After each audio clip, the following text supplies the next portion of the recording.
অশেষ ধন্যবাদ। Channel NW দর্শকদেরও ধন্যবাদ জানাচ্ছি। আমার সহ আলোচক আব্দুল্লাহ আউয়াল স্যারকেও স্বাগত জানাচ্ছি।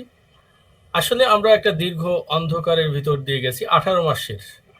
আমি এই রাশার পতনের সময় একটা কবিতা লিখেছিলাম, যে 18 লাইনের কবিতা।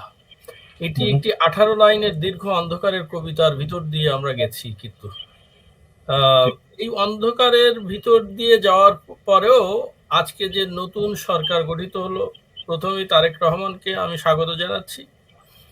এবং এই সরকার গঠিত হওয়ার মাধ্যমে কিছুটা হলো আলো দেখতে পাই। একটি বলা যাক যে 12 তারিখের নির্বাচনটি সুষ্ঠু হয়নি, ধরে নিলাম সুষ্ঠু হয়নি, কিন্তু তারপরেও যে আমি সবসময় বলতাম যে আমরা একটি পিশাচের রাজত্বে বসবাস করছি, যেখানে আমার মুক্তিযোদ্ধা নাই হয়ে গেছিল, যেখানে আমার পতাকাকে নাই করে দেওয়ার চেষ্টা হচ্ছিল, যেখানে আমার মানচিত্রকে নাই করে দেওয়ার চেষ্টা হচ্ছিল, সেখানে একটি মুক্তিযুদ্ধের সপক্ষ শক্তি ক্ষমতা এসেছে। অবশ্যই আমি এজন্য প্রীত, একজন লেখক হিসেবে, একজন সমাজ কর্মী হিসেবে, একজন শিক্ষক হিসেবে। এবং তারেক রহমানের কাছে আমার কিছু আশাবাদ রয়েছে। উনি দীর্ঘ বিদেশ যাপন করেছেন এবং সবসময় বলা হয় আমরা যারা বিদেশে থাকি, বাই দ্য ওয়ে তারেক রহমানের বয়স কিন্তু এক্স্যাক্টলি আজকে আমি যে বয়স ধারণ করছি কাছাকাছি। ফলত আমার জেনারেশন, আমি চাইবো আমার জেনারেশন ভালো করুক, সেটাই দেখতে চাইবো। এবং বাংলাদেশ দীর্ঘদিন শাসিত হয়েছে কিন্তু বেশ 80-র উপরে যাদের বয়স তাদের দ্বারা। এখন 60-এর কাছাকাছি বয়স যাদের, এদের দ্বারা শাসিত হবে এবং সেটি একটি উজ্জ্বল ভবিষ্যৎ আমরা দেখব, সেই আশা করব, মানে দল মত নির্বিশেষে। এবং যেটা বলছিলাম যে দীর্ঘ বিদেশ যাত্রায় যেটা হয়, আমাদের অনেকেই বলে যে আমরা বিদেশে থাকলে সহজ সরল হয়ে যাই।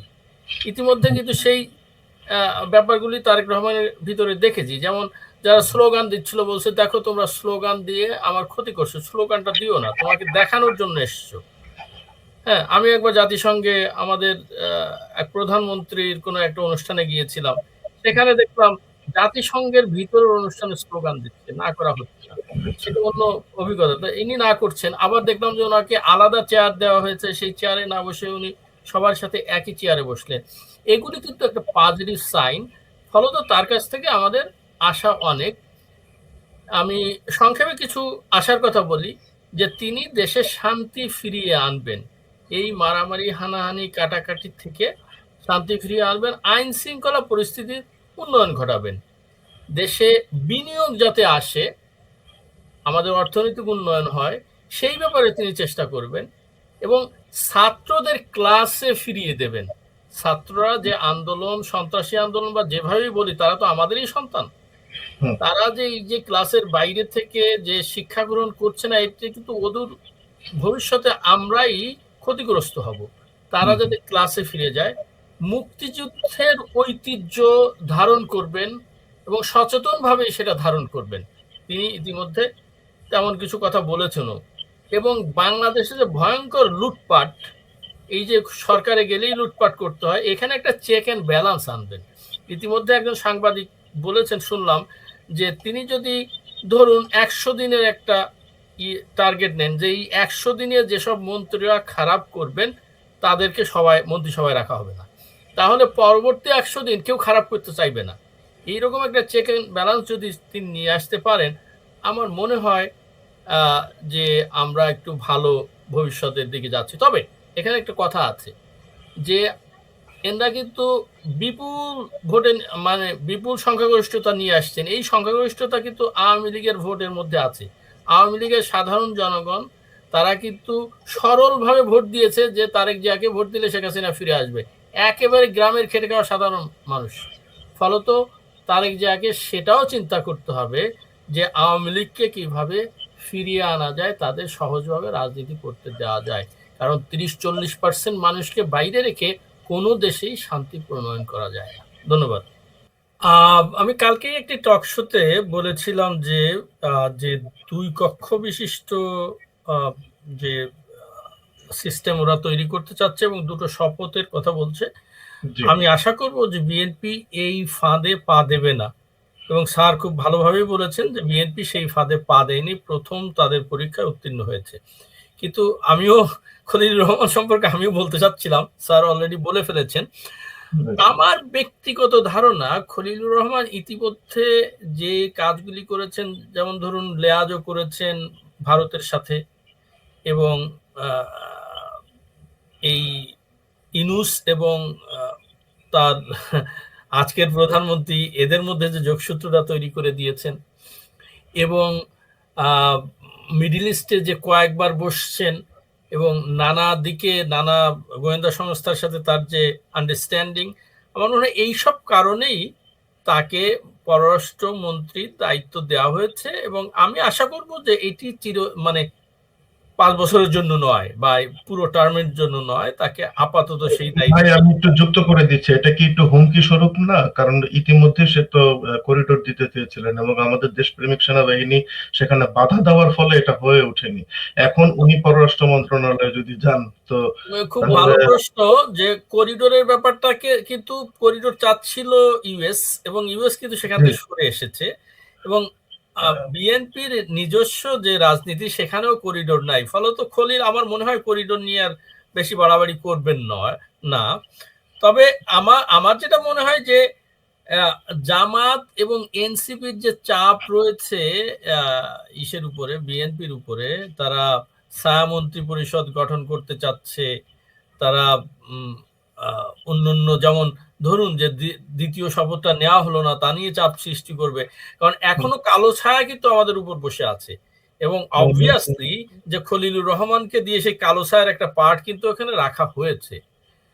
দেখুন, আবার যে এই যে আইসিটিতে যে বিচারগুলি হচ্ছে, এই বিচার কিন্তু ধরুন নুরেমবার্গ ট্রায়াল, আমি ওয়ার্ল্ড ওয়াইড যে কথাটা বলি, যে তোমরা চিন্তা করো যে নুরেমবার্গ ট্রায়াল যদি উল্টে যেত, যেসব বিচারকরা বিচার করেছেন তাদের যদি বিচার হতো এখন বাংলাদেশ, এবং যারা সাক্ষী দিয়েছে তাদের যদি বিচার হতো এখন বাংলাদেশে, কিন্তু তাই হচ্ছে আইসিটি দিয়ে। এবং বিএনপির অতি সত্বর এই নিয়ে ভাবতে হবে, আইসিটিতে যে মানে অনিয়ম করা হয়েছে, যেসব মানে গায়ের জোরে যেসব আইন তৈরি করা হয়েছে, এই আইনগুলি বাতিল করে, এবং যেসব মুক্তিযোদ্ধা, সাংবাদিক, বুদ্ধিজীবী, বিরোধী দলীয় নেতাকর্মী রাজনৈতিকভাবে হয়রানির শিকার হচ্ছেন, এদের যত তাড়াতাড়ি পারা যায় মুক্তি দেওয়ার ব্যবস্থা করা। নতুবা দেশ কিন্তু যে তিমিরে ছিল, দেখুন বেঁচে থাকা মানে হলো কৌশল করা, কৌশলে বেঁচে থাকা। রাজনীতি কিন্তু একটা বড় কৌশল। আমি কবিতা লিখি, আমি সাহিত্যিক, এটাও কিন্তু একটা কৌশল। দেখুন শেক্সপিয়ার বেঁচে আছেন তার নতুন কৌশলের জন্য, তার নতুন ধারার সনেট এবং নতুন করে তিনি যে প্লেগুলি লিখলেন, নাটকগুলি লিখলেন, এর জন্য বেঁচে আছেন, তার ভাষার জন্য। এবং দেখুন আমি রাজনীতিতে এই কথাটা আনবো, এই কৌশলে কিন্তু এই মুহূর্তে বিএনপি জিতে গেছে, আওয়ামী লীগের পরাজয় হয়েছে। ফলত তাদেরও কিন্তু এই থাকার জন্য, আপনার প্রথম প্রশ্ন যেটা আমাকে করেছিলেন, যে এই রাষ্ট্রপতি 3 জনকে শপথ বাক্য পাঠ করেছেন, শেখ হাসিনা, তারপরে ইনুস, তারপরে আজকে তারেক জিয়া, 2 জন কিন্তু টেকেননি। তাকে টিকতে হলে তাকে কিন্তু যে কৌশলে এসছেন ক্ষমতায়, এই কৌশলটা ভুলে যেতে হবে। এখন আপামর জনসাধারণ, আপামর জনগোষ্ঠীর কথা চিন্তা করতে হবে। যে শুনুন, সম্প্রতি আমি একটা কবিতায় লিখেছি, সব দেশই আমার দেশ, সব মানুষই আমার মানুষ। এটা তো আন্তর্জাতিক ক্ষেত্রে আমি যেটা লিখেছি, কিন্তু বাংলাদেশে বসে যে আমরা এই যে দলে দলে বিভক্ত করে দেই, দেখুন এই আমেরিকা, আমি যেখানে বসে আছি, এখানে আমি একটি স্কুলে 27 বছর চাকরি করতে পারতাম না যদি এরা আমার এই কালার দেখে চাকরি দিত, বা আমি কোন দেশের সেটা দেখে চাকরি দিত, বা আমি কোন রাজনীতির সাথে অ্যাফিলিয়েটেড সেটা দেখে চাকরি দিত। এটা কিন্তু একেবারেই এখানে উচ্চ। আমার মনে হয় যে মেধার কথাটা ছাত্ররা, মানে ওরা যদিও মেধার কথা বলে ভিতর দিয়ে কৌশলে ঢুকে গেছিল, কিন্তু আসলে মেধার চাষ না হলে কোনো জাতি উন্নতি করতে পারে না। এবং আজকে যে যেসব জাতি উন্নতি করেছে সেই সব জাতির রাষ্ট্রনায়কদের দিকে তাকান, এরা কিন্তু মেধার চর্চা করেছে। এবং বঙ্গবন্ধু নিজেও বলেছেন যে তুমি যেখানে পারো, যেখানে তোমার শক্তি আছে, তুমি সেখানেই থাকো। এবং সেটি আমি বেশ কয়েক জায়গায় বলেছি, যে আমি একজন হাসান ইমামের কাছ থেকে শুনেছিলাম। হাসান ইমাম কোনো একটা রাজনৈতিক আয়োজনে গেছেন, মানে একটা মিটিংয়ে, তখন বঙ্গবন্ধু তাকে দেখে বললেন যে তুই এখানে কেন, তোর তো এখানে থাকার কথা না, তুই যেটা পারিস তোর সেখানে থাকার কথা। ফলত যে যেখানে যেটা পারে তার যদি সেখানে সেটা করার সুযোগ দেওয়া হয় অন্তত রাষ্ট্রীয়ভাবে, তাহলেই দেশের মঙ্গল, জাতির মঙ্গল। এবং এই যে দেখুন, শেখ হাসিনা কিন্তু একটা বিশাল উন্নয়ন করে গেছে, তাকে স্বৈরাচার বলেন আর যা বলেন, এটা তো একটা রেটরিক তৈরি করা হয়েছে। বাংলাদেশের আপামর জনসাধারণের জন্য শেখ হাসিনা যে উন্নতি করেছে, আমি তো একসময় বাংলাদেশ নিয়ে ভাবতাম না, পত্রপত্রিকা দেখতাম না। শেখ হাসিনা আসার পর আস্তে আস্তে আস্তে আস্তে এই উন্নতির জন্য আমি কিন্তু আবার পত্রপত্রিকা দেখা শুরু করেছি, বাংলাদেশে রেগুলার যাওয়া শুরু করেছি। ফলে এই যে বিশাল উন্নতি করে গেছে, আপনি স্বীকার করেন বা না করেন, মানুষের জনজীবনের মান পাল্টে দিয়েছে। এখানে যদি আপনাকে ভালো কিছু করতে হয়, এর থেকে ভালো কিছু করতে হয়, তখন কিন্তু পুরো জাতিকে একসাথে নিয়েই কাজটা করতে হবে। ফলত যারা ৭১-এ আমাদের বিরোধিতা করেছিল, যারা এখনো নারীদের ঘরে রাখতে চায়, তাদের ব্যাপারে কমপ্লিটলি সতর্ক থাকতে হবে এবং মুক্তিযোদ্ধাদের নিয়েই কাজ করতে হবে। আমি আরেকটা কথা বলে ছাড়বো, ফজলুর রহমানকে কোনো মন্ত্রিত্ব দেওয়া হয়নি, অথচ উনি সবচেয়ে বেশি ভোটের ব্যবধানে জিতেছেন। তিনি একজন আমরা আমরা বিএনপির বিভিন্ন সংগ্রামী নেতৃবৃন্দকে দেখছি যারা নাকি বিগত 16-17 বছর মাঠে ছিলেন, যেমন রুমিন ফারহানা, আপনি ফজলুর রহমানের কথা বলছেন, এবং বিশেষ করে যারা বিএনপির মধ্যে যারা মুক্তিযুদ্ধপন্থী তাদেরকে একটু কোণঠাসা করা হচ্ছে। এটা কি অন্যদিকে ইয়াংদেরকে নিয়ে এসছেন, যারা আন্দোলনে ছিলেন, ইয়াং কিছু মুখ এসছে, সেটা আমি দেখেছি, সেটা একটা ভালো দিক। তবে ফজলুর রহমান বা ইয়েকে কে বলে রুমিন ফারহানাকে তো আগেই স্যাক করা হয়েছে, which was very very wrong.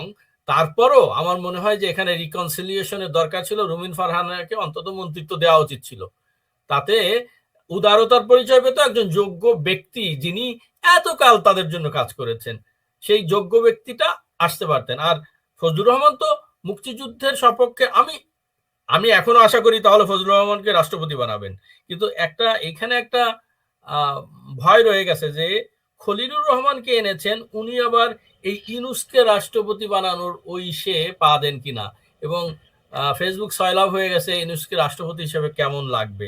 এটা কিন্তু ওই গ্রামীণ প্রজেক্টের প্রচার। ফলত আমার আমার আমার তার প্রতি আমার অনুরোধ থাকবে, বা বিএনপির প্রতি অনুরোধ থাকবে, যে এই ফাঁদে পা দেবেন না, পুরো জাতিকে একসাথে নিয়েই আপনারা এগিয়ে যান। ইতিমধ্যে আপনাদের নরেন্দ্র মোদী দাওয়াত করেছে আমাদের প্রধানমন্ত্রীকে, তার তার সপরিবারে দাওয়াত করেছে, এটা একটা পজিটিভ দিক। এই পজিটিভ দিকটা ধরে রাখেন, দেশকে সামনে এগিয়ে নিয়ে যান।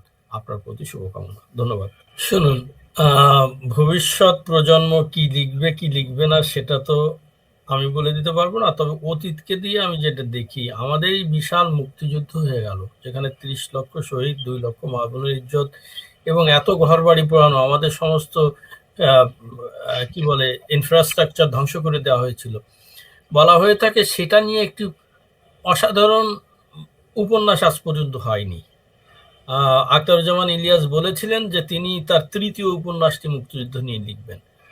ফলত কবিতা হয়েছে, প্রচুর ভালো কবিতা হয়েছে এবং গল্প হয়েছে, কিন্তু একটি অসাধারণ উপন্যাস হয়েছে, ছোটখাটো উপন্যাস হয়েছে, কিন্তু অসাধারণ বিশ্বমাপের উপন্যাস হয়নি। ফলে জুলাই হলো একটি সন্ত্রাসী আন্দোলন, যেটি মূলেই ছিল ধোঁকাবাজি। সামনে মানে বঙ্গবন্ধুর বাংলায় বৈষম্যের ঠাঁই নাই, এই কথা বলে যেই আন্দোলনে জিতলাম, বঙ্গবন্ধুর ইয়ে ভাঙবো, ওইটা ইসের উপর শিশু করব, তারপরে মানে যত কিছু আছে মুরাল টুরাল যা কিছু হয় সব ভেঙে ফেলাম, বঙ্গবন্ধুকে বানালো সবচেয়ে মানে আগুন দেবো। মানে কত বড় বৈপরীত্য আপনি চিন্তা করেন। এটা হয়েছে কি যে এই ছাত্ররা আসলে, ওদের কোনো অভিভাবক, মানে অভিভাবক হিসেবে তো একজন পিশাচ ছিলেনই, কিন্তু তিনি আসলে অভিভাবক যে নন সেটা আমরা বুঝতে পেরেছি। উনি যে 18 মাস যে দেশ চালালেন, এই 18 মাসে যে কি পরিমাণ হত্যাকাণ্ড হয়েছে, এরও এক সময় এই পুঙ্খানুপুঙ্খ রূপে পরিসংখ্যান হবে এবং তার বিচার হবে। তবে আমি এখানে একটা কথা বলবো, দেখুন, রাজনীতিতে কোনো কিছুই কিন্তু একেবারে সেটেল নয় বা কংক্রিট নয়। আমি দীর্ঘদিন ধরে বলে আসছি, যদিও আমি এই মানে কোনো টক শোতে বলিনি, কিন্তু আওয়ামী লীগারদের যাদের আমি চিনি বা সমর্থকদের দীর্ঘদিন ধরে বলে আসছি, দেখো তারেক জিয়া কিন্তু ভবিষ্যৎ প্রধানমন্ত্রী, তিনি কিন্তু আজকে প্রধানমন্ত্রী হলেন। আমি এখন আরেকটি কথা বলে রাখি, যেটি বিএনপির ভাইদের মনে রাখা দরকার, জয় অথবা পুতুল ভবিষ্যৎ প্রধানমন্ত্রী, শেখ হাসিনা আসবেন না প্রধানমন্ত্রী হতে আর, এটা ফর শিওর, কারণ তার বয়স এবং এভরিথিং বিবেচনা করে।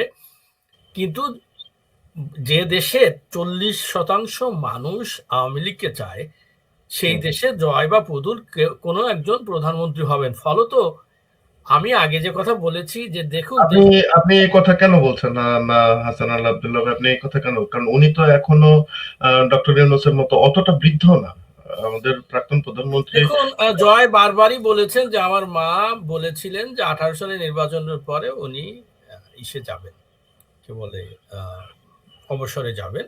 অবসরে যাবেন। আজকে যে পরিস্থিতি তৈরি হয়েছে, এই পরিস্থিতিতে বেরিয়ে আসতে ধরুন আমি একেবারে খোলামেলা ভাবে বলি, আজকে বিএনপির নেতা মানে তারেক রহমানের সাথে কম্পিট করতে শেখ হাসিনা আসবেন না, আমার ব্যক্তিগত মতামত। তারেক রহমানের বয়সী আরেকজন আসা দরকার, সেটা জয় অথবা পুতুল, আমাদের বয়সী কেন একজন আসবেন। আমি সেই দৃষ্টিকোণ থেকে বলছি যে আওয়ামী লীগ থেকে একজন প্রধানমন্ত্রী হবেই, সেটা 5 বছর পরে হোক 10 বছর পরে হোক, এটাও বিএনপির মনে রাখা দরকার। ফলত একত্রিতভাবে রাজনীতি করে এবং দুই গ্রুপই যদি এবং তারা মনেও করে যে আমরা 71কে ধারণ করছি, তাহলে এদের অতীতকে ভুলে গিয়ে, স্যার বললেন যে বিএনপির অতীত খারাপ, হ্যাঁ সেটা আমি জানি, কিন্তু অতীতকে ভুলে গিয়ে আমরা কিন্তু বর্তমানকে তৈরি করতে পারি এবং ভবিষ্যৎকে তৈরি। অতীতকে মানে অতীতের খারাপ জিনিসগুলি ভুলে গিয়ে, আমাদের ঐতিহ্য ভুলে গিয়ে না, মানে রিসেট বাটন চাপ দিয়ে যা ওনারা করতে চেয়েছিলেন সেটা নয়, সেই কথা আমি বলছি না। আমি বলছি যে এটা মনে রেখে যে রাজনীতিতে কংক্রিট কিছু নেই, আমি সারা জীবনই ক্ষমতায় থাকবো না, হ্যাঁ, বিরোধী দলও ক্ষমতায় আসবে। ফলত এইটা মাথায় রাখলেই, যেটা মানে ওই যে ধরো আজকে খুব মজার একটা রিয়েল দেখলাম, একজন বলছে যে বিদেশে কেউ যদি মন্ত্রী হয় তখন চিন্তা করে আমার এলাকায় কি কি খারাপ জিনিস আছে ওইগুলি ভালো করতে হবে, আর আমাদের দেশে কেউ যদি মন্ত্রী হয় সে চিন্তা করে আমার এলাকায় কে কে বিরোধী রাজনীতি করছে ওদেরকে খতম করতে হবে। এই চিন্তা থেকে বেরিয়ে আসা দরকার। ধন্যবাদ।